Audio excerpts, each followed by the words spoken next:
केवल मंच पर 5,000 हमारे संगठन के पदाधिकारी रहेंगे। 1 करोड़ संस्थापक सदस्य के साथ किसी राजनीतिक दल का गठन भारत के राजनीतिक इतिहास की पहली घटना है। फरवरी से मार्च तक हमारी जब रैली होगी पटना में, रैला, तब आप देखिएगा 2 अक्टूबर का जो शंखनाद होगा वो बिहार के अभी तक राजनीति करने वाले सभी राजनीतिक दलों की चूलें हिला देगा।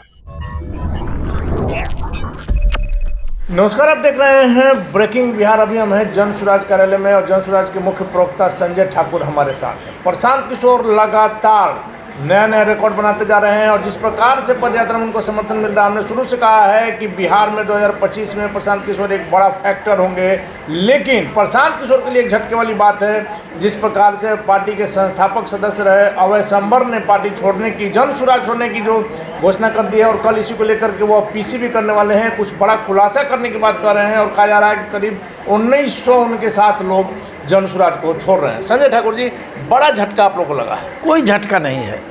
देखिए, अभी तो हम अभियान है, पार्टी तो 2 अक्टूबर को बन ही रहे हैं।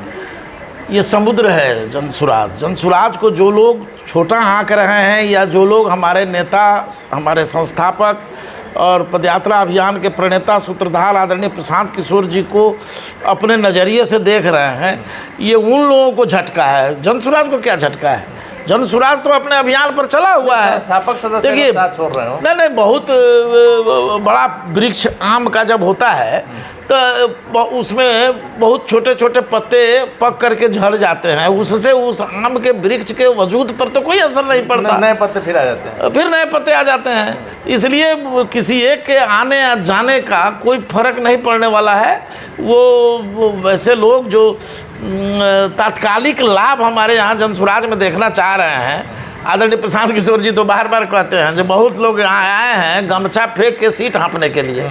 जैसे बस में सीट लोग हाँपता है, गमछा धो दिया, अब बाहर पान खाने चले गए, तब तक में गाड़ी सीटी मारने रही है, दूसरा कोई आके बैठ गया, चल दिया, तो वही होता है। तो ऐसे गमछा फेंकने वाले लोग अगुताहट में इस तरह से डिसीजन ले रहे हैं। वो तो उनको इस पर पुनर्विचार करना चाहिए। इस तरह से हड़बड़ाहट में लिया गया। एकदम हड़बड़ाहट में वो हैं और इतना जल्दी हड़बड़ाना नहीं चाहिए। राजनीति में संयम रखना चाहिए। दूसरी बात है अनिल बाबू कि जब हम सभी बिहार को बदलने का जज्बा सीने में लेकर के आए हैं, बिहार को दुरावस्था से निकालने आए हैं, बिहार को शोषण और गरीबी से, उत्पीड़न से बाहर निकाल करके एक बेहतर व्यवस्था बिहार में देने आए हैं, तो कुछ तो बर्दाश्त करना होगा। आज़ादी की जब लड़ाई लड़ी जा रही थी तो स्वतंत्रता सेनानी इस मकसद से नहीं बने थे लोग जहां हमको राष्ट्रपति बना दिया जाएगा, कि हमको एमएलए बना दिया जाएगा, कि हमको मंत्री बना दिया जाएगा। लोग तो इसलिए लड़ रहे थे जो ये अंग्रेज से जल्दी हमको छुट्टी मिले और हमारा मुल्क, हमारा हिंदुस्तान आज़ाद हो। तब गांधी जी के आह्वान पर लोग डू एंड डाई का आह्वान भी स्वीकार किया और संघर्ष किया। तो उसी तरह से आदरणीय प्रशांत किशोर जी तो निर्लोभ व्यक्ति हैं। जो आदमी अपना सब कुछ लुटा के बिहार को बदलने चला है, जो आदमी अपना सारा सुख सुविधा ऐशो आराम को त्याग करके बिहार को बदलने चला है, चाहते तो बहुत बढ़िया से अरे रह रहे थे साहब, पूरा ऐशो आराम से जिंदगी उनकी चल रही थी और बहुत बड़े वो देश के, हिंदुस्तान के मानिंद राजनीतिक रणनीतिकार हैं, चुनावी प्रबंधक हैं। तो उस आदमी को तो आज भी कोई बुलाएगा, कोई मुख्यमंत्री उनको न्योता देगा, उनसे आके मिलता है, जब समस्या ग्रस्त होता है तो मुख्यमंत्री लोग आके राय लेते हैं जो हमको कैसे मदद करिएगा। तो उस तरह से मेरा यही कहना है कि उस तरह से आदरणीय प्रशांत किशोर जी को इस नज़रिए से आंकना ऐसे लोगों को शोभा नहीं देता। संजय ठाकुर जी, प्रशांत किशोर को लेकर के लगातार आपने कहा है और यह बात भी है, देश के सबसे बड़े चुनावी प्रबंधक रणनीतिकार हैं प्रशांत जी। लेकिन संजय ठाकुर जी, गांधी मैदान की बात आ रही थी 2 अक्टूबर को, जब आपका जन सुराज जो है अभियान पार्टी का रूप धारण कर रहा है, कहाँ पदयात्रा से आप लोग को उम्मीद थी? पदयात्रा का लगातार चर्चा भी किए, क्या गांधी मैदान नहीं भरेगा इस कारण से आप लोग? नहीं, गलतफहमी मत रहिए। आपके माध्यम से मैं पूरे बिहार के सारे मीडिया साथियों को और बिहार के नागरिकों को बताना चाहता हूँ, ये मुगालते में मत रहिए। हम भरेंगे गांधी मैदान, वक्त का इंतजार करिए। आज भी अगर हमको गांधी मैदान देती है सरकार तो गांधी मैदान आप देखते, गांधी मैदान खचाखच भर जाता। सरकार की चीज़ है साहब, हम सरकार के खिलाफ आवाज़ बुलंद कर रहे हैं। हम रात दिन हमारे नेता, हमारे प्रणेता पद यात्रा करके समाज को संगठित कर रहे हैं। तो इस डर से जो कहीं बहुत भीड़ आ जाएगी तो मैसेज सरकार के खिलाफ चला जाएगा, इसलिए उन्होंने हमको गांधी मैदान नहीं दिया। अब सरकार ने नहीं दिया गांधी। हाँ, और 2 अक्टूबर गांधी जयंती के दिन गांधी मैदान में सरकार का भी बहुत सारा कार्यक्रम होता है, इसलिए उसकी भी मजबूरी थी, इसलिए अधिकारियों ने हमको नहीं दिया। वेटनरी कॉलेज तो गांधी मैदान न मिलने के कारण वेटनरी कॉलेज का कैंपस लिया गया है, क्योंकि कार्यक्रम तो करना है राजधानी में। कोई बापू सभागार या ज्ञान भवन में वो तो भुजकुली है, उसको तो आपने देखा है जो हर बार 10 अलग अलग रैलियां करके हमने उसको ओवरफ्लो कर दिया है। तो इसलिए वह 10 रैली वाला लोग खाली चला है एक जगह तो गांधी मैदान भर जाएगा। ये बात आपकी सही है, हमारे कैमरे इसके गवाह हैं। जिस प्रकार से बापू सभागार भरता था, बाहर भी लोगों की संख्या रहती थी, अंदर तो पूरी तरह से भरता था। जो वेटनरी कॉलेज में कितनी भीड़, क्या अनुमान लगा रहे हैं? हम लोग मैंने अंदाज कर रहे हैं जो 3 लाख के करीब में लोग आएंगे।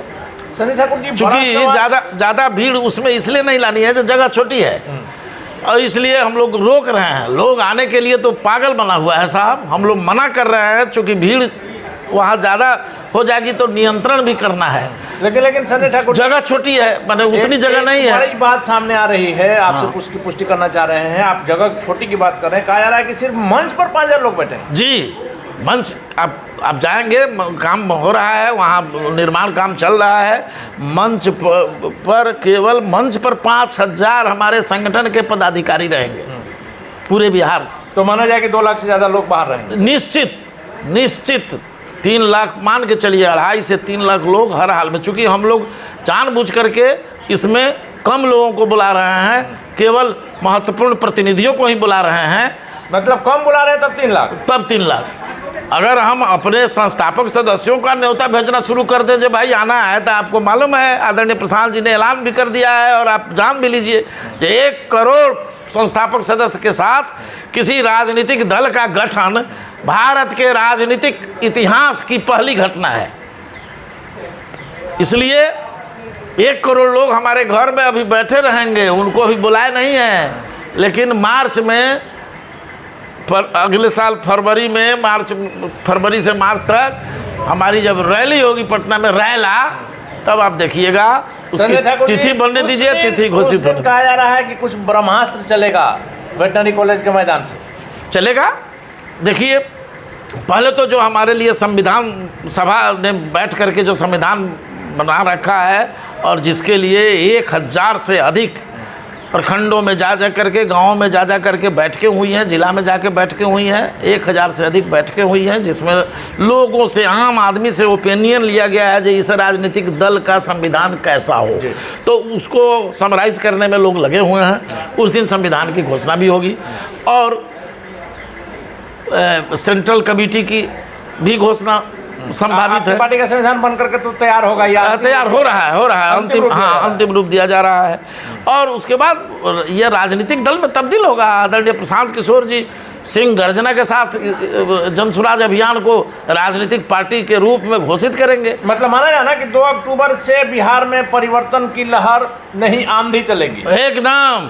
2 अक्टूबर का जो शंखनाद होगा वो बिहार के अभी तक राजनीति करने वाले सभी राजनीतिक दलों की चूलें हिला देगा, सबका जड़ हिल जाएगा।